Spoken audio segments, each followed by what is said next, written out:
Assalamualaikum warahmatullahi wabarakatuh.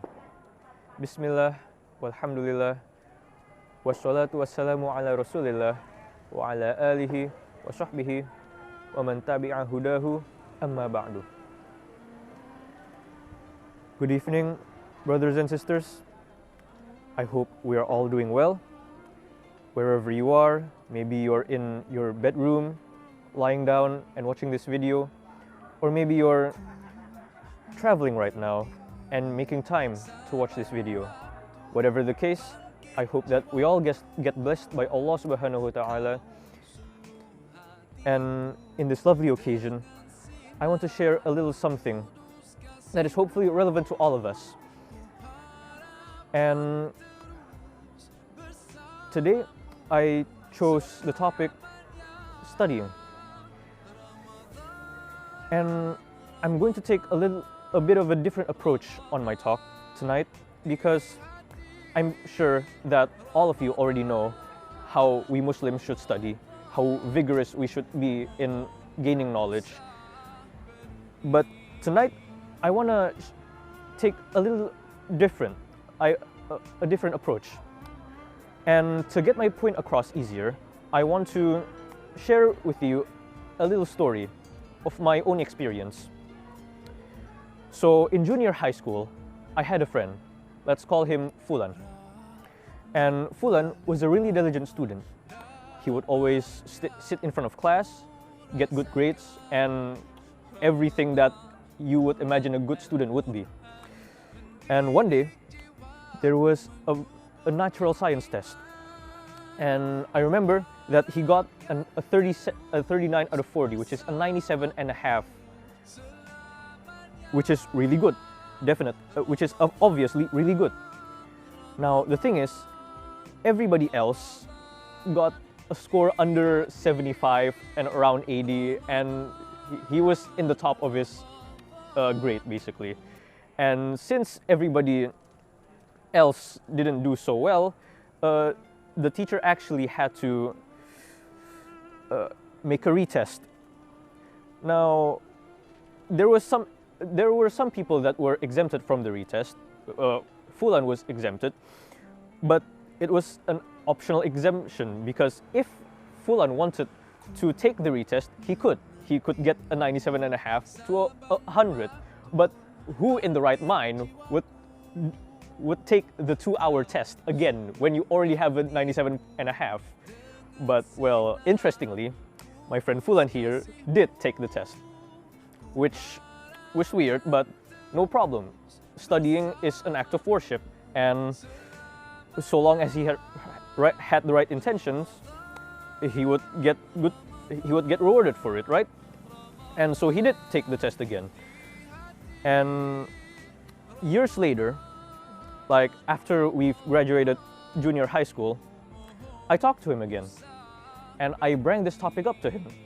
Hey Fulan, you remember that time when you got a 97.5 and you decided to repeat the test? Like, what's up with that?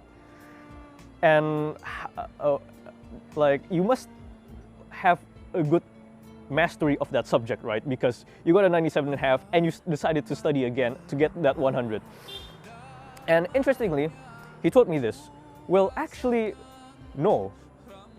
I only studied because I wanted to get that 100, and I basically forgot everything that I've studied, which was a shock to me, because, well, why would you spend all that time studying just to get 2.5 points?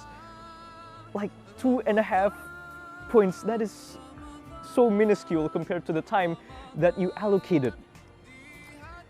And on the other side, I had friends who unfortunately took the wrong path, and instead of studying, cheated to get a better grade, which really shows two sides of the picture. We have one side that is really vigorous, but after some time, they basically forget the subject that they studied. On the other side, we had these short-term thinkers that cheated to gain short-term goals. And I think the problem is located in the intentions of these acts. Because why would you study so much just to get 2.5 points and then forget about it? And also, why would you cheat on a test just to get a better grade and it won't give you any benefit in the future? Brothers and sisters, the Prophet ﷺ once said, "Innamal a'malu binniyah wa innamal likulli imri'in ma nawa." Our deeds are based on our intentions, and we must be really careful with our intentions. It can be really hard sometimes, of course. Those good grades, they're really attractive, you know? And it gets really hard to control our intentions. Maybe we had good intentions in the start, but then in the middle, it gets shaken. Or maybe we didn't have good intentions from the start. So my advice, at least, would be, please